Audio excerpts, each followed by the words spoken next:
So, sorry for it being so dark.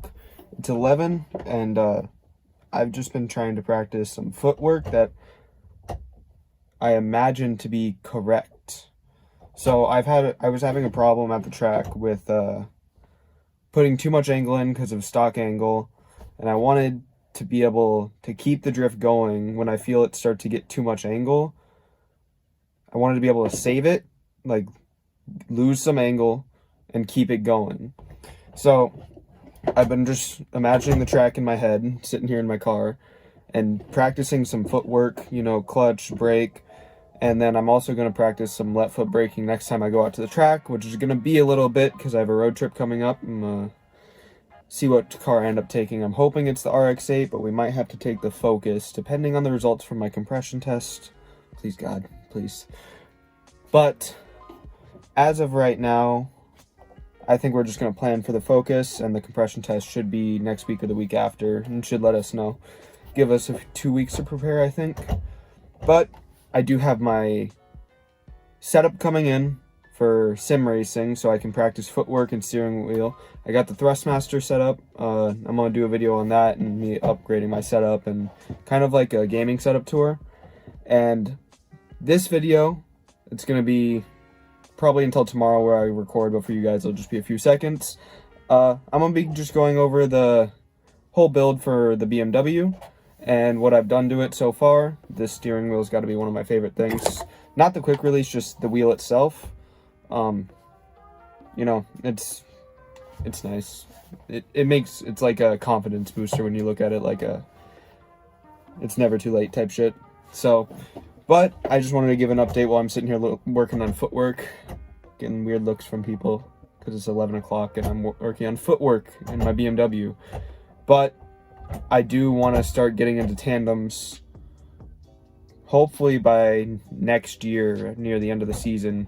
I'm going to fit in some more events after the road trip, but for now, I'm going to have some sim content, some build content. I have a bunch of parts that I ordered that I've been waiting to put on. I've just been waiting for, kind of ordered them as preparation for parts to go bad, new motor mounts, trans mounts, and all that stuff, but I'll be going over it here in a second. So, see you guys tomorrow, which is now, I guess. So it's been about a week, and as promised, I said I was going to come here with the build breakdown over the BMW. I mean, as far as the build goes, it's fairly basic. You know, this is new, so I'm actually really excited about this. But the steering wheel I've had for a while. I got it right when it first came out. It was one of my favorite parts of it. And I just recently pulled all the carpets out, and I'm working on the wiring right now. As of right now, I think this guy just went bad because she doesn't want to start anymore, but I know the starter's been having difficulties too. So right now, I have to pop start it, but it still runs and drives.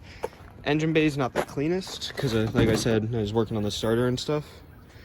But it is pretty basic. Catless headers, full custom exhaust done by the person before me. It's got the basic BC coils, max stiffness in the front, and they're maxed out low in the back, but I have to raise them for most drift events because my drift spares have a meteor sidewall and they come out a bit more. So EBS wheels, and then I have for interior, just pretty gutted, got the NRG seat, NRG quick release and short hub with the overdue So Scare steering wheel. I'm going to be taking out all the speakers, the back seats, the rest of that stuff here shortly. I was just leaving the back seats in because I still occasionally have people to ride around with me. But it's a work in progress. I'm hoping to get it back out. It's dirty as fuck right now. It's been a few weeks. The part comes in on Wednesday. Today is Monday. So I'll be able to swap that out. If that doesn't fix it, double check all my wiring again. But other than that, BMW's stock motor has 380,000 miles on it, but it was rebuilt by the owner before me. Everything else is stock, just a welded diff, and so far it's just been maintenance. This car is mainly to get me track time more than anything else, and I've been to 2 days so far, and it has actually been a really fun time. So that's about all that this car has to offer. I mean, I can go over what I've done maintenance-wise, just fix some leaks and stuff, but that's more of the boring stuff. Fun stuff.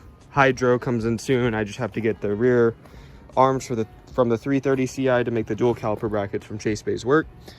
And then I'll make a video on that because it's basically a bolt-in unit. It's real nice. And I know to get rid of all this wiring and stuff, I have to pull the whole harness. I'm trying to avoid that, so I'm trying to see if there's any other options. But I'm gonna gut this thing soon, pull out the windows, make it a full drift car. And the daily, just some short updates on this. I'm getting it compression tested, and I think I'm gonna post it for sale so I can get a truck so I can start focusing on drifting a lot more. It's something I really want to get serious about. I want to get as much track time as possible. So that was supposed to be the end of the video, but I wanted to touch up a little bit on my goals for the car. So it's still going to be a really short video, but I just wanted to, bring up what I wanted to do. So I got some pretty cool pictures, and I'm going to put them up right now. And that was just it in the rain and stuff with my phone, but I just thought they looked really cool, so I wanted to share them. But as in for goals for the car, the interior is what I'm working on right now, getting it gutted out and getting it cleaned up, getting all the wiring cleaned up. And what I really like is how clean Adam LZ did his E36, which is up right now. And I want to make it like that clean. And also, I kind of want to have like a color scheme going on. I don't know what I'm choosing yet, but kind of gathering inspiration from, if you've seen Hurt on Hoonigan, his RX-7, his FC. He's got the red and gold with the gold interior and then his gold wheels, and I think that looks clean as hell. But as you know, I'm driving an E46 for my chassis, so this motor's got a lot of miles on it. And in the future, once I get a new apartment with a garage, I'm going to start building up an LS to swap into there, just because parts are cheap, they're real nice and easy to work on. But I'm also taking a little bit of inspiration from Micah Diaz, because his wide body kit is the LA Street Fighter wide body kit, and it is beautiful. But I do not have $2,300 to spend on a body kit that I might hit another car or I might hit something else. So Big Duck Club makes something that's similar. It's not quite as pretty, but I feel like once I get it painted all one color, this body kit could turn into something awesome, something that fits me a bit more. And I do love the Need for Speed BMW, which is why I bought an E46 specifically. But I feel like the big wing and stuff is just not fitting for what I want to do for this car. So I think I'm going to go with a duckbill, something custom just because they're easy to make, riveted onto the trunk. But right now, I'm just going to focus on getting the car where it needs to be reliability-wise and getting rid of anything that's not needed so it's easy to work on. When something breaks, I know how to get to it real easy. And all the unnecessary stuff, getting it out of the car. But to do that, I first have to have a reliable daily, which is why I was talking about selling the RX-8, getting a truck, and hopefully being able to progress my drifting career a bit more by being able to tow my car to events, not worry about having to drive it there, because lately we've been piling 3 people in, tires, tools. We've all been driving up there. They've been helping me. If you guys like the cars, the content, then you can always stick around, and hoping to make at least 1 to 2 videos a week, at least. So this will go up today, just something short and sweet, just as an update and everything. I can talk about the plans for the car if you guys would like. I already have a lot of parts that I ordered because I ordered them while I had money. So when parts go out, I'm able to replace them. And then I'll have an update on my gaming setup here pretty soon. But I'm just really enjoying these 2 cars. I do want to get a different rotary though. If I sell this one, eventually I want to get an RX-7. That's one of the goals of mine. 2 favorite JDM cars, RX-7 and the R32. But these are my projects for now. Just hoping to continue on. BMW's been the most reliable car I've owned out of everything. This is the first problem it's actually really had. So next video will come out probably here before next week or so. I'm gonna try to do it, like I said, once or twice a week, if not more. So if you guys enjoy the content, I'll hope to see you in the next one. This is hard to do with one hand.